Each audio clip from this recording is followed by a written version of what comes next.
Formula One teams cannot risk having their heads in the sand over the risk of Britain leaving the European Union without a deal, says Motorsport UK's David Richards. Britain is due to leave the EU on March 29, but there is still no deal in place for customs or trade arrangements, among other things, with member states, as the government is struggling to win the necessary parliamentary support to back its EU withdrawal agreement. This could create major problems for F1 teams traveling to European countries, which host 9 of the 10 races from mid-May to early September.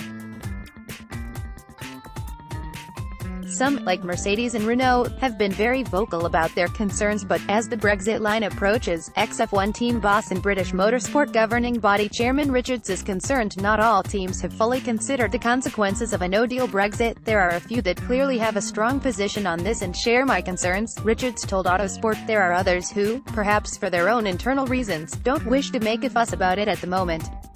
One hopes they have contingency plans, but there might be some that still have their heads in the sand about it.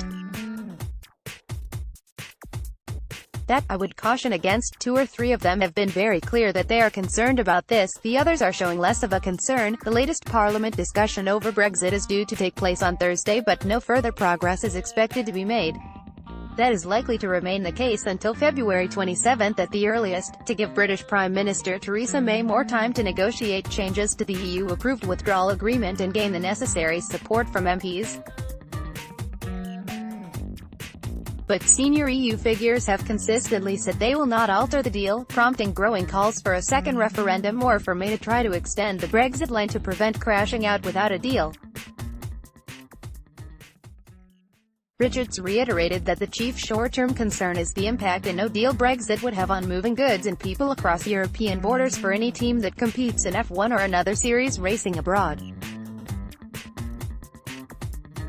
He pledged that Motorsport UK would be there, as a governing body, to help, assist and do everything we can to smooth a way through that, and we'll help with dealings with government where appropriate. We must all keep our fingers crossed and hope the matters get resolved by our politicians, but if they don't, then I don't see it being very straightforward at all to bring equipment and personnel in and out, said Richards. I'm sure we can resolve these things in time, but the first few months of this transition is going to be very fraught. We'd better start to plan for that, because if it does go in that direction, there's going to be a very big logistical exercise for any team to operate going in and out of this country. Share this article on Facebook, Twitter, LinkedIn, email.